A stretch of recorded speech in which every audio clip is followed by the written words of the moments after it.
Bienvenidos, Masa Crítica en Iquique Televisión en esta semana clave. Las elecciones son el próximo domingo y hay mucho tema que conversar, principalmente respecto de lo que fueron los debates organizados por el Centro de Investigación en Políticas Públicas de Tarapacá, CIPTAR e Iquique Televisión. Queremos darle la bienvenida a nuestros invitados del día de hoy, Patricio Vergara, director general de CIPTAR. ¿Qué tal, Patricio? Bienvenido al programa. Muchas gracias por la invitación. Y también tenemos invitado en el día de hoy a Cristian Zamorano, quien es doctor en Ciencia Política, académico de la Universidad de Antofagasta. Cristian, bienvenido una vez más al programa. Gracias, Hernando. Bueno, es un programa especial el de hoy, porque lo estamos haciendo primero desde el Hotel Gavina, donde fueron precisamente los debates de CIPTAR. Estuvieron prácticamente la mitad de los candidatos, exactamente, Patricio. Exactamente. De los 76 candidatos, 38 acudieron al compromiso. Así es. Que habían establecido, digámoslo, 44 de ellos. Así que 6 se excusaron por distintas razones, no participaron. Partamos por el principio. ¿Qué te pareció este trabajo y lo que podríamos, digamos, destacar de estos debates? Bueno, a mí me pareció que se generó un clima extremadamente interesante, por un lado, de amabilidad entre los distintos candidatos, pero además de eso, de cierta comunidad de ideas. Nosotros percibimos de que hay 4 o 5 cosas comunes en todos ellos que creo que marcaron estos 5 días. Uno de ellos fue la idea de que hay cosas que están sobre la política, y particularmente que una idea de la región y de la idea de tener un proyecto político regional es más importante que las diferencias ideológicas que pudieran haber. Hay una serie de conclusiones en torno a eso, sobre la necesidad, por ejemplo, de dar acogida a nuevos liderazgos, en fin, una serie de temas que creo que podemos ir desmenuzando en el curso de la conversación. Cristian, tú tuviste la oportunidad de ver algunos de estos debates. Sí. ¿Qué análisis podría hacer así? ¿Empiezo por lo malo o por lo bueno? Como quieras. No, lo bueno en todo caso es destacar la iniciativa, porque le da lectura a los candidatos que se presentan a esta elección, lo que es la primera vez, y en realidad va, como señaló Patricio, va en el sentido de la descentralización, que dice descentralización, dice participación de la sociedad civil local, y acá participó gente que emana de la sociedad civil local. Ahora, justamente lo negativo, pero no es negativo en sí, es normal, como todas las primeras veces, muchas veces las primeras veces son caóticas. En este caso, hay gente que dio la impresión que confundía el puesto al cual postulaba, porque estaba hablando de cosas que no conciernen directamente el puesto de consejero regional, y otros sí que se sentían muy concernidos. Y el aspecto positivo fue que ellos trajeron sobre el tapete temas como la del medio ambiente, por ejemplo, y ahí quisiera destacar sobre todo lo que concierne el tema rural, donde la persona trajeron sobre el tapete temas de la contingencia, cosas que no se había escuchado antes, y eso es un aspecto positivo. Patricio, este tema de los candidatos que de alguna manera, cierto, en su afán de protagonizar, cierto, los temas, se entusiasman, ¿ah? Y de repente, bueno, se meten en promesas, cierto, o pretenden dar recetas para ciertas cosas para las cuales no tienen competencia.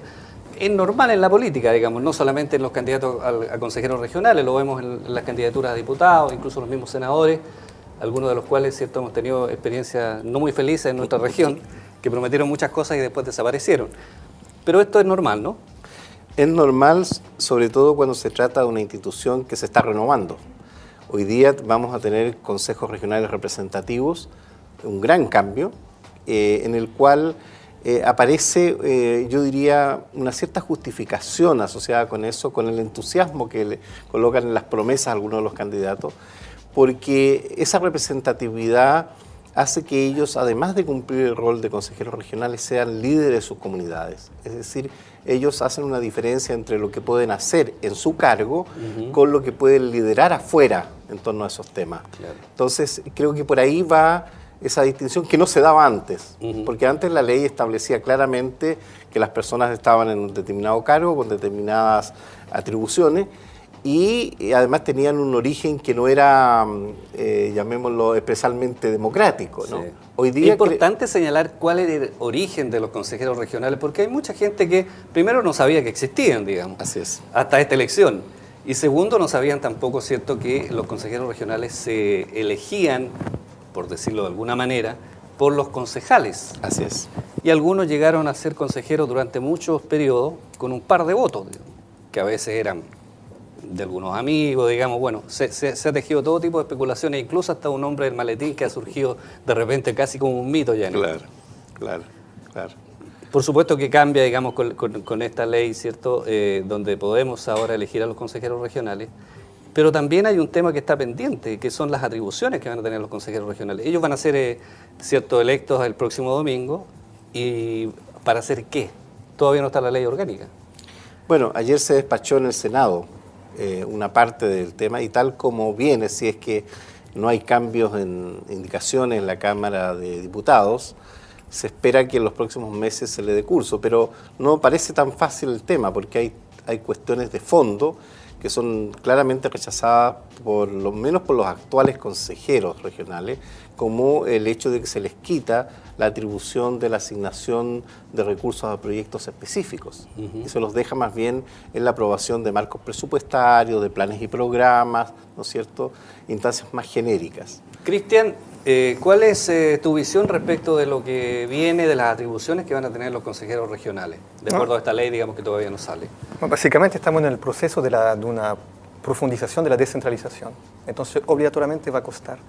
Va a costar porque el centro no quiere, básicamente. No quiere soltar, digamos... Es que es la teoría de los diferentes círculos de intereses. El centro no va a querer soltar, se va a defender. Cada círculo de interés se defiende. En este caso lo que está haciendo es absolutamente lógico, y por eso que se demora la ley en salir.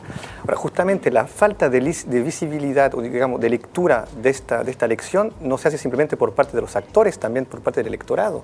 El electorado no sabe realmente lo que va a elegir. Entonces, para eso o va a votar por un partido, o por una persona de un partido, o por una persona. Entonces, va de los dos lados. Por eso acá quisiera destacar dos dinámicas de gente que participa. La primera son gente que ya hacen parte de un partido político, o que fracasaron en una elección anterior, o que tuvieron que ceder el paso para una elección de diputado, otro así, y que participan a como un lote de consuelo. Y la otra dinámica que concierne gente que viene de la sociedad civil, y que quizás más apolítica de algún modo. O incluso podemos integrar otra dinámica, que son gente que no hacía parte del primer círculo político, no era la persona más visible, sino que hacían parte del segundo, tercero, cuarto círculo de los partidos políticos, y que con esta elección se permiten postular y hacer más visible en este caso. Entonces, acá todo esto de la elección popular de los CORE entra en la dinámica que quiere que la sociedad civil participe más en la institucionalidad. Yo creo que no hay que confundirse, porque siguen los partidos políticos muy presentes en esta elección. A propósito de la calidad de la política, Patricio Vergara, y de la calidad de los candidatos, hemos visto de todo, digamos, en estos debates. Personas, digamos, con profesionales de un alto nivel, ¿cierto?, que han desarrollado sus carreras en la región. Hemos visto otras personas con nivel técnico, digamos, y algunas personas que, digamos, a lo mejor no es por ser peyorativo, pero que a lo mejor no tienen tantas capacidades para tener que discernir de repente sobre proyectos, tener que liderar sobre ciertas iniciativas. ¿Tú sientes que esa es una condición importante para ir mejorando la calidad de la política, o no necesariamente? Bueno, creo que ahora efectivamente se está generando una tensión entre las capacidades técnicas y, por otro lado, la representatividad de los candidatos. Efectivamente, es muy posible que en un marco de cierta opacidad que hay hoy día sobre el tema de la elección, prime más la representatividad y la capacidad económica de los candidatos, ¿no es cierto?, para tener presencia, y no las capacidades técnicas. Cuestión que a mí me parece que no sería lo más deseable, porque hay ciertas competencias técnicas que son extremadamente deseables en el manejo de la función de los consejeros regionales. Ahora, en este sentido yo creo que, a propósito de lo que dice Cristian, creo que es clave. Acá ha habido un proceso en que no se ha escatimado detalle, por así decirlo, para hacer que esto sea extremadamente difícil. Ha habido un proceso en que se ha prolongado eternamente este tema. Hay que recordar que esto viene desde el año 2009, cuando se produce el cambio constitucional, y que obliga virtualmente a que haya una elección directa. Pero se fue de hecho, estuvo en duda, digamos, la elección de se ahora. Postergó hasta lo que no se pudo más. Y cuando ya hubo la obligación de llevar esto a la votación, es decir, a esta instancia, ¿no?, del 17 de noviembre. No se hizo la difusión para que la población se enterara por primera vez de cuál es el sentido que tiene la votación de los consejeros regionales. Ni siquiera se informa a la gente, por ejemplo, de esa sábana tan grande que va a recibir en el caso de esta región, 76 candidatos, incluso en Arica más todavía. Hay que votar solo por uno. Ese tipo de consideraciones son extremadamente importantes y mi preocupación va por el lado de que tengamos muchos votos blancos y muchos votos nulos, que se sumen a una abstención elevada que puede generarse derivado de cierta expectativa sobre el comportamiento presidencial. Cristian, en esta dicotomía respecto, ¿cierto?, de si son candidatos representativos de la ciudadanía versus algunos más técnicos, ya lo conversábamos en el programa anterior y tú lo decías sin ambajes, que aquí hay un riesgo, digamos, en el caso nuestro, de nuestra región, de que de alguna manera los candidatos, digamos, ciertos partidarios del alcalde Soria, el sorismo, como se conoce, se tome el Consejo Regional, porque probablemente van a salir electos varios de ellos. Y tú lo decías sin ambajes, te reitero, que eso es un riesgo, digamos, que corre la región. Bueno, sí, es que hay que hablar de Jorge Soria, entonces siempre es un problema cuando se habla de él. Es que es un líder político que es insoslayable, digamos, no, que está presente, omnipresente. No, como ya lo he indicado, Jorge Soria tiene un ejército electoral. Como todo ejército, incluso hay grado al interior de un ejército. Hay una jerarquía bien clara y también hay consigna de voto. Yo creo que ello, reitero, los partidos políticos ven acá una oportunidad de llegar a una institucionalidad bastante importante. El Consejo Regional, la plata que recibe, el dinero que recibe para los proyectos es fundamental. Sí. Y está una dinámica justamente de regionalización, bien que no esté muy claro todo el proceso. Sí, yo creo que hay un riesgo porque acá esta dinámica de descentralización va de algún modo con más institución. Y estamos en un periodo donde se está pidiendo más institución, no menos institución, más institucionalidad. Es decir, pero más lectura, más acercamiento de esa institucionalidad con la sociedad civil. Lo que hace Jorge Soria es caudillismo y básicamente populismo. ¿Qué es el populismo y el caudillismo? Es una comunicación directa entre el líder y la masa. Es decir, borro la institucionalidad. No se me da la impresión que vamos a contratiempo de lo que realmente aspira el país en general y lo que yo aspiro para él. Más institución. Entonces, no estoy seguro si la persona que van con Jorge Soria ven realmente el interés regional o si no la relación de lealtad que tiene con el líder que lo lleva a ese puesto. Patricio, este riesgo que se da la Cristian y en términos concretos, ¿en qué se podría traducir? Tenemos un alcalde que tiene a un hijo que es concejal, tiene probablemente a otro hijo que va a ser consejero regional. Es muy probable, creo yo, esto es política ficción, que vayan a presionar para que Jorge Soria Maquiavelo sea el presidente del grupo, ¿cierto?, de consejeros regionales elegidos. ¿Qué riesgo ves tú, digamos, en esta colusión, por llamarlo de alguna manera, usando un término más bien económico? Bueno, respecto del tema de presidir el Consejo, eso hasta ahora, si se ve como un riesgo, no hay ninguno, porque es una figura más bien decorativa en eso. Es dirigir la sesión de los consejeros regionales. No va a tener mayores atribuciones. No va a tener mayores atribuciones tal como está establecido. Otra cosa completamente distinta es la figura del presidente regional electo, que es, a mi modo de ver, lo que se nos va a venir rápida y violentamente encima a partir de la elección del día 17 de noviembre. Porque ¿Tú crees que la presión va a ser muy fuerte? La presión va a ser fuertísima, fuertísima. Porque no solo hay una opinión favorable a la descentralización, sino en el caso del norte, también a la nacionalización de los recursos del cobre. Entonces vamos a tener una situación bastante explosiva. Yo creo que no es ser alarmista, pero creo que eso es un tema que hay que tomar con mucha madurez en nuestras regiones, las regiones del norte. Hay que tener mucha información para la toma de decisiones a ese respecto, porque de nuevo no podemos caer en el populismo en términos generales, ¿no?, que puede provenir de muchas fuentes, como para tomar decisiones.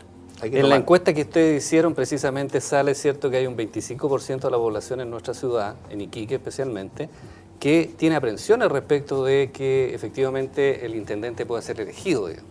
Y tú me señalabas que las aprensiones son porque en el fondo se transforma, puede transformarse en un caudillo local que de alguna manera no dé cuenta de políticas nacionales ni del bien del país, digamos. Bueno, llama la atención efectivamente, no solamente en la última encuesta, sino en algunas anteriores que nosotros hemos hecho desde el año 2010. El mismo fenómeno. El fenómeno de una... y creo que el tema va mucho más allá del sorismo. Creo que hay una desconfianza en esto de otorgar demasiado poder a alguien. Eso creo que es muy sano que así sea, y así funciona por lo demás las democracias, con todo un sistema, ¿no es cierto?, de contrabalances de poder para efectivamente tener resultados mejores. Se ha dado el caso, digamos, de algunos senadores en el sur del país, ¿cierto?, que de alguna manera han generado malas prácticas precisamente porque se han transformado en caudillos de su región y han usado y abusado, se dice, ¿cierto?, de la posición de privilegio que tienen. Cristian, no sé si tú estás de acuerdo con esos temores, digamos, aprensiones. El temor más grande del caudillismo o la realidad del caudillismo es que se aleja del sentido democrático y republicano.